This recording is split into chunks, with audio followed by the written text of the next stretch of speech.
What's up, everybody? This is A Force of Nature, Spiritual Awakening, and today we will be discussing down low indicators in a man's chart or a woman's chart. You see my husband, he's sitting here, he's laughing. That's what he does. So, we could jump right into it. So, we have Venus conjunct Uranus, Venus squared Uranus, Venus opposite Uranus. Venus conjunct Neptune, Venus squared Neptune, Venus op Neptune.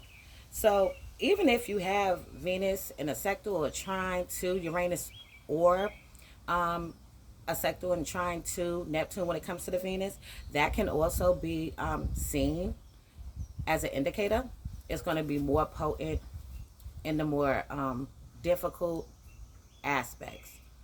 We also have Mars conjunct square or opposite Uranus, Mars conjunct square opposite Neptune, Mars in Scorpio, Mars in the 8th house, Mars in Cancer, Mars in the 4th house, Mars in Pisces, Mars in the 12th house, Venus in Cancer, Venus in the 4th house, Venus in Scorpio, Venus in the 8th house, Venus in Pisces, Venus in the 12th house.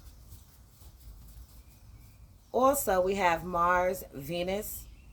Okay, if you have Mars or Venus inside of a water sign or a water house and it's being negatively aspected means that it's in a conjunction, a square, or opposition.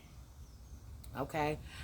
Also, if it's being negatively aspected with Uranus or Neptune. Okay. So we just went over that pretty much.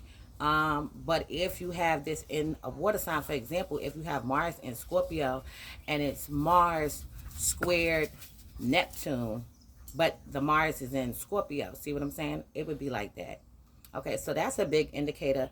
And people that are on the down low, whether it's a dude or a chick.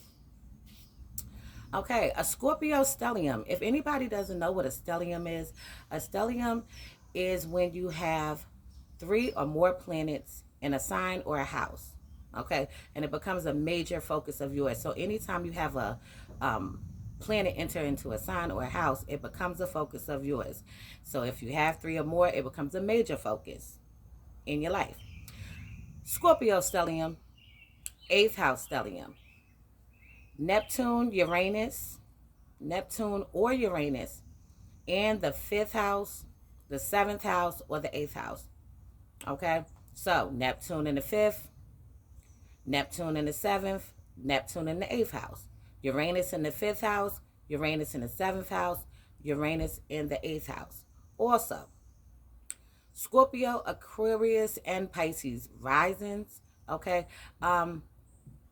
correction. Scorpio, Aquarius, and Pisces ruling over your 7th house, or if it's ruling over your 8th house, which would make you either a Taurus rising, Virgo rising, Leo rising, Aries rising, Cancer rising. Now, if you have 1 or 2 of these things in your chart, okay, we know that doesn't mean that you're down low. You can have 4 of these things and you're not down low. Okay, but if you have a lot of these damn things, you are down low, period. So the 8th house placements, especially Venus, is common in people who are bisexual or non-binary individuals. I hope I said that right. Pisces stellium, 12th house stellium. Venus in Pisces, Venus in the 12th house. So usually these people may have doubts about their sexuality. Okay, that's usually the case. Also, we have ruler of the 5th house, 7th house, and 8th house aspecting Uranus or Neptune. Okay, especially if it's being the hard aspects. All right, so we already know that the ruler of the 5th house is Leo, the ruler of the 7th house is Libra, and the ruler of the 8th house is Scorpio. Okay, notice how these things keep reoccurring. Leo, Libra, Scorpio conjunct or opposite when it comes to the aspects, right? So we're looking at the Sun, Venus, Pluto, okay?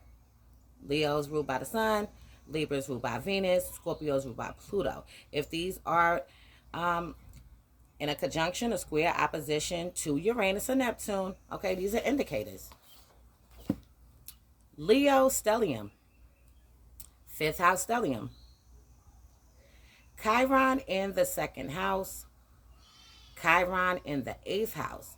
Okay, now this is going to be common in people that are transgenders or even bisexual, and some of them may just be on the down low. Okay, maybe they don't want to admit that that's what they are. Okay, when that's what it is. So Chiron conjunct, squared, or opposite Mars. Okay, that's also an indicator. So I'm gonna leave this on this note for now. And in future videos to come, I will go more into depth into down low indicators when it comes to a man and a woman's chart. If anybody wants to get their birth chart analyzed, please hit me up. If anybody wants to donate to the channel, please feel free. So this is a this is a force of nature, spiritual awakening. Love is love. Peace and blessings to you all, and I will see you in the next one.